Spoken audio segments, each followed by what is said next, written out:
seems like you have been a long-time entrepreneur. Many different things that you've done over the years, everything from a seamstress, direct sales, you were a restaurateur, as well as now an author. How did that transition take place? Oh my, you really want to go there? We may as well start out strong. Okay, yeah, start out strong, okay. So I always say, like, honestly, it was the whole dark night of the soul. It's when your life takes a turn that you don't expect. And for me, it meant a divorce after 20 years. And sort of, I feel like being dropped in the middle of nowhere and having to figure myself out.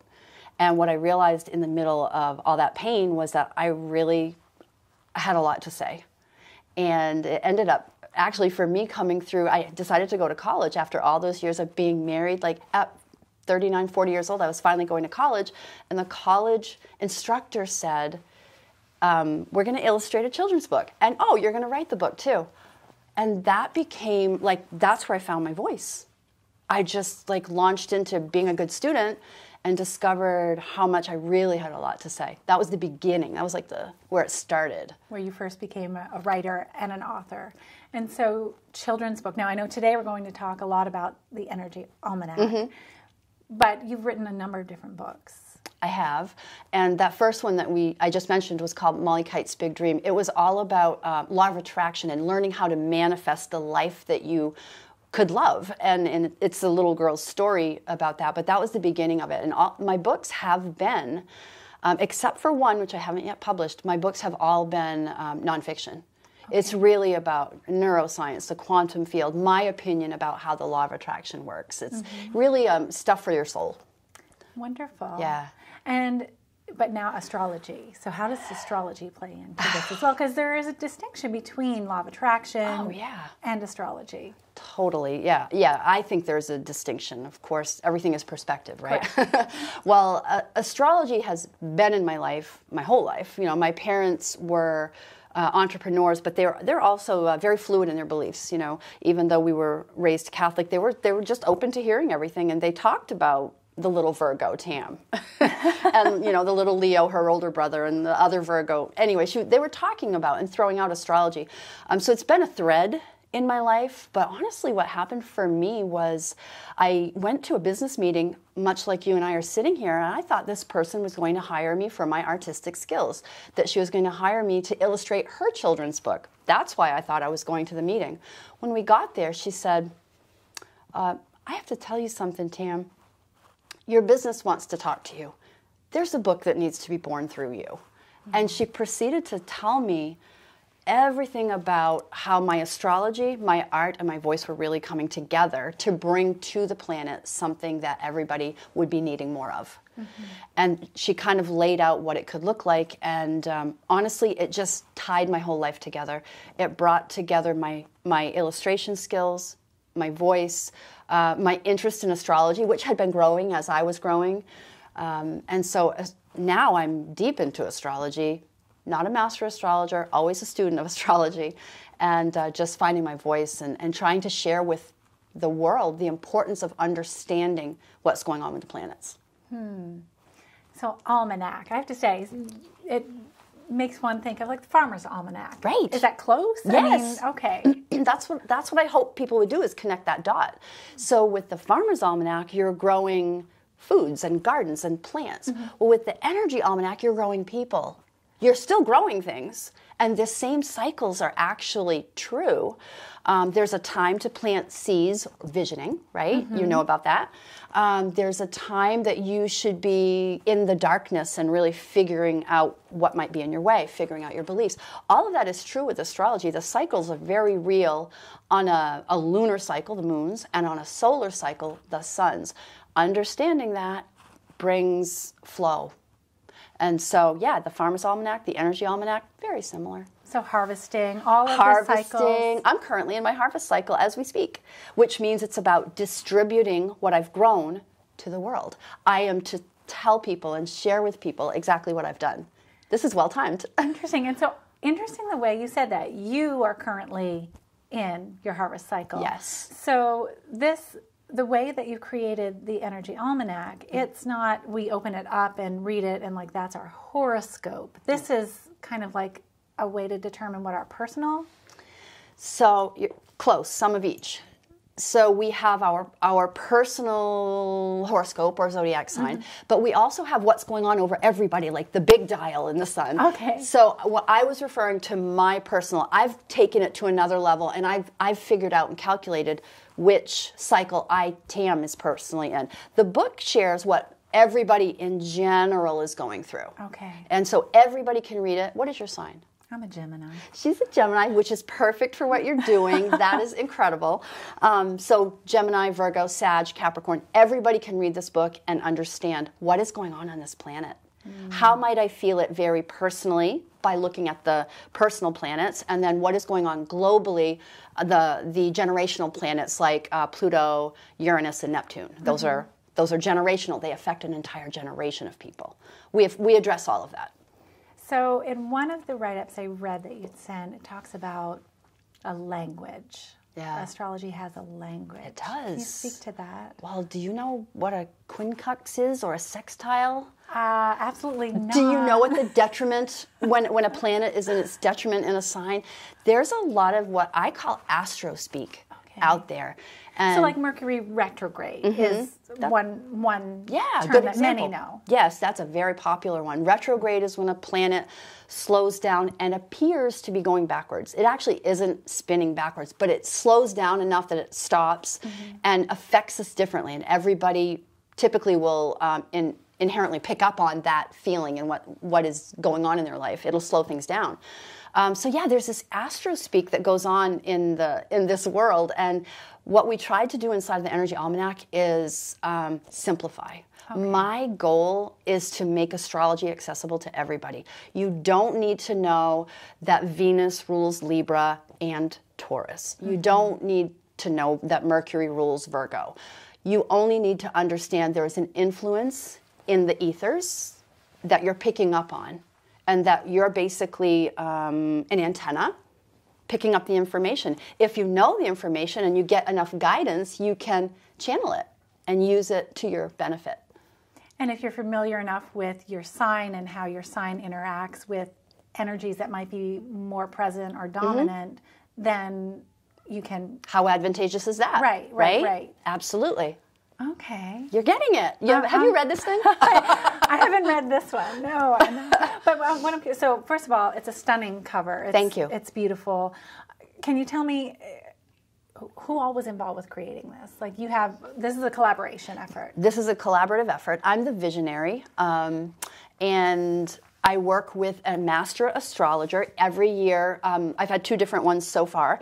We invite different specialists in their fields to join us. I'm the illustrator and artist of the book, so when there's graphics in the book, those are mine, along with some of the writing. But we have a gemstone enthusiast, so you know which gemstone to hold to amplify or abate the energies.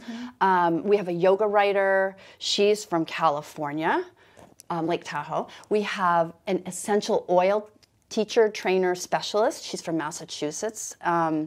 We also have a nutritionist and health coach. And this year we invited a medical intuitive. So it's very robust. I try to change it up a little bit all the time to evolve the book. I'm all about evolution and to reach different crowds, so that more people can get on this train and find out. So every month we give you keywords and ideas of what's going to be going on, and then we give you sort of solutions.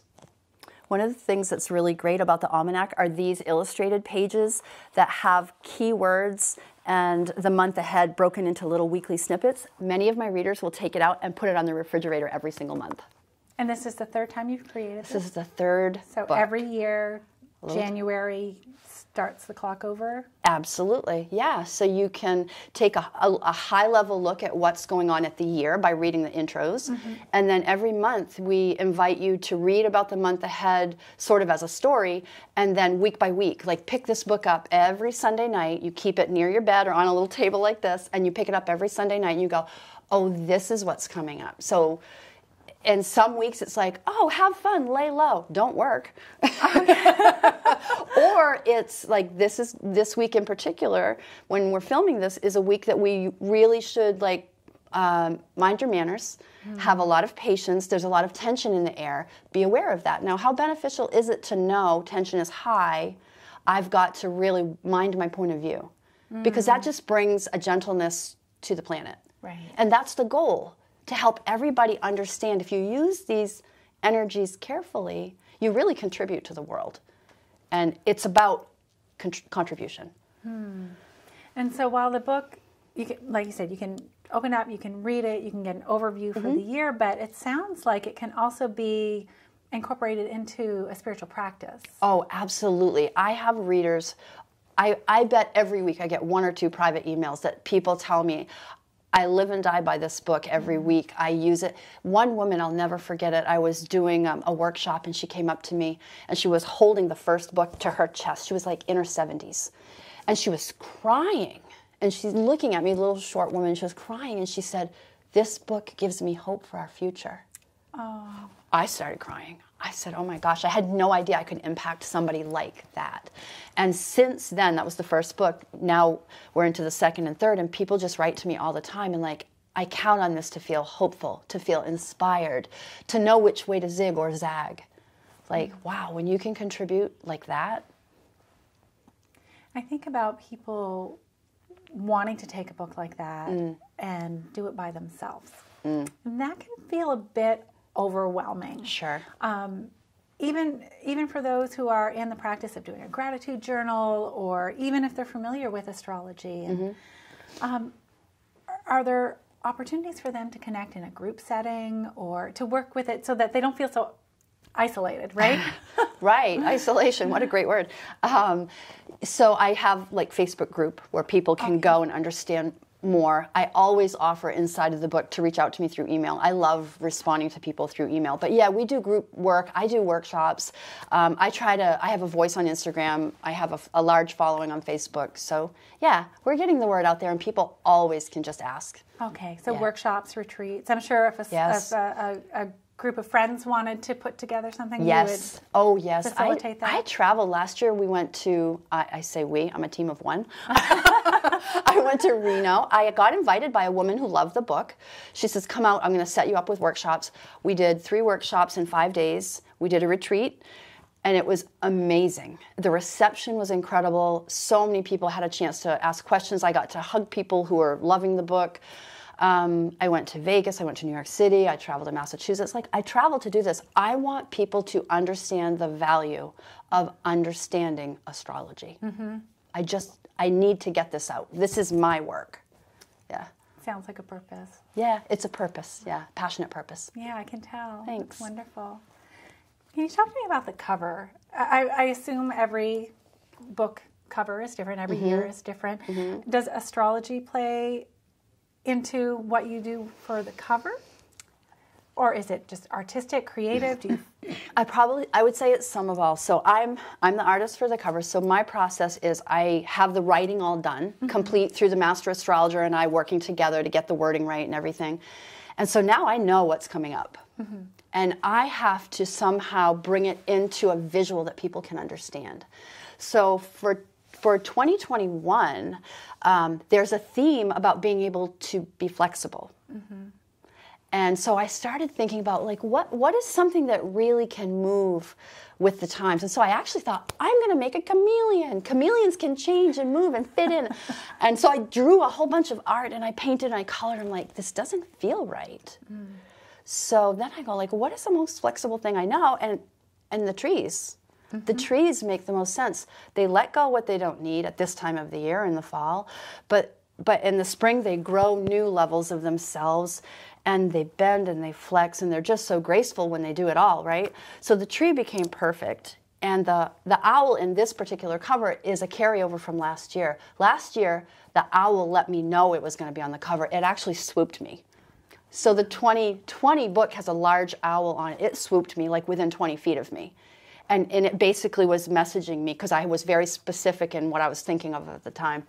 So each cover, I let it evolve. I let intuition take part, creative flair take part, and that's how they're born. And I suppose it takes on new meaning, unique meaning for everyone who holds the book themselves. I'm sure it does, right? yes. I look at it and I see the owl as wisdom, and it looks almost like an olive branch, and it is an olive branch, right? Yes. So peace, the heart, the harmony, and the owl sees through the veil. Yeah.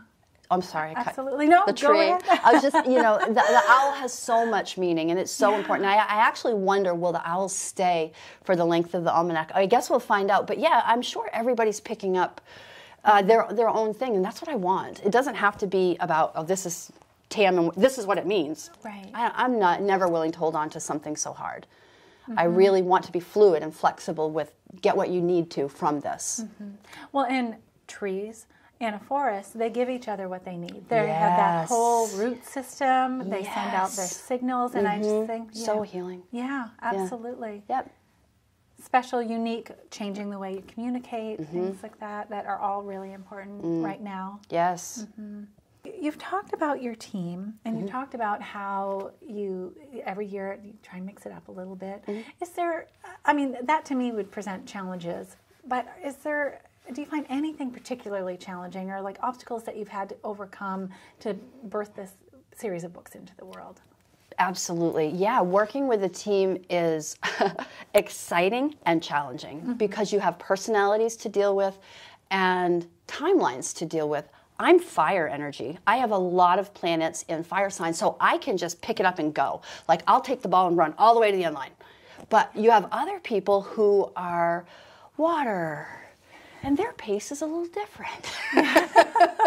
And that's okay. Or people who are stuck in their head, they're air signs.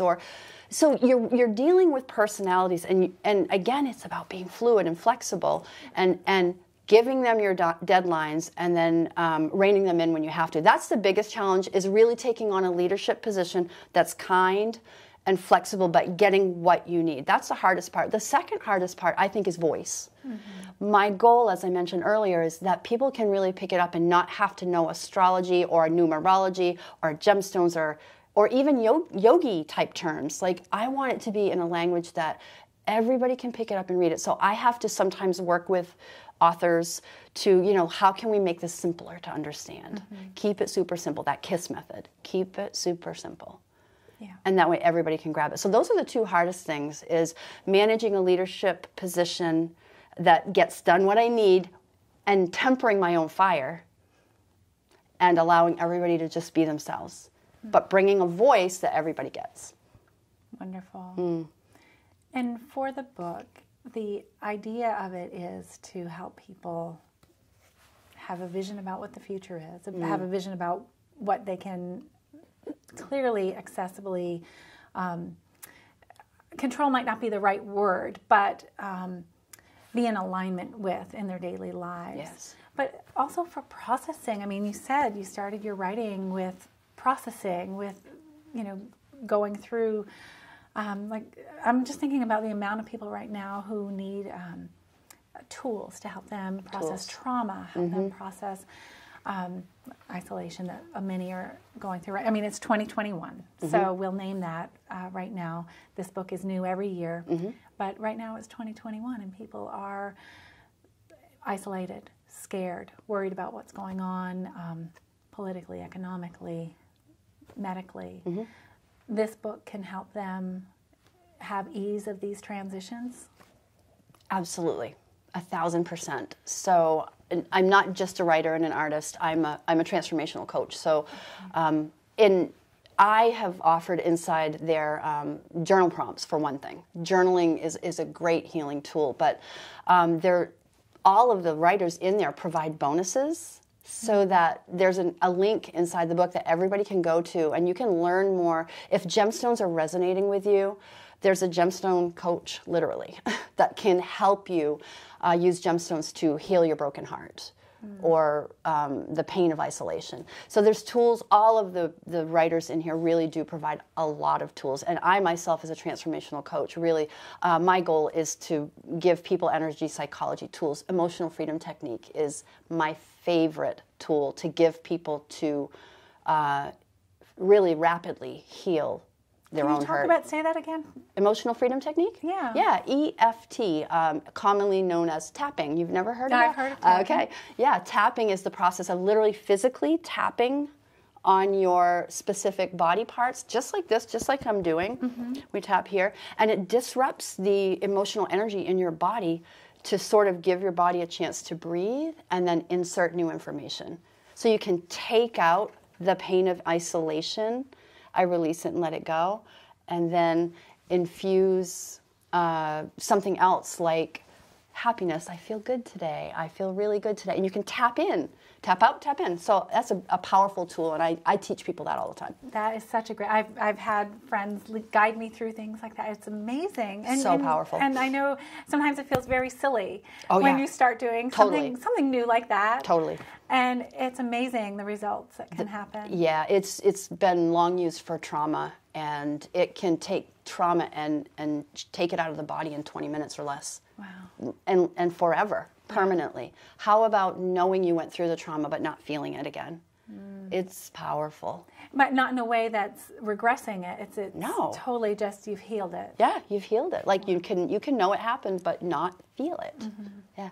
And that's what I love about the title of your book. Again, the Farmer's Almanac, the Energy Almanac. And that's what you are connecting with. Yes. So the Farmer's Almanac, to go back there, was in the Piscean age. We're moving into the age of Aquarius, the Aquarian age, and Aquarius rules energy. Aquarius rules invisible vibrations. So your intuition, technology, the quantum field, all of that is going to be very heightened. So this book is born for the age of Aquarius. And that's where we're headed to starting in December of 2020. Perfect. Yeah. Wow. Well, I'm going to have you say your website address. Okay. And then we'll place it on the screen. So Wonderful. Really, for the book, we go to theenergyalmanac.com. That's easy. And we'll have that in the credits, and we'll put it in the details of anything we post online as well. Is there anything else you want to add to the conversation that I may have missed in my questions? Don't be afraid of astrology. It's not for witches and warlocks. There's nothing to be afraid of. This is a tool. The Energy Almanac is a tool for the ages. And let's just bring everybody together and understand it differently. Wonderful. Well, thank you so much for joining us in the studio My today. pleasure. I look forward to learning even more about this and going through the book myself this year. Thank you.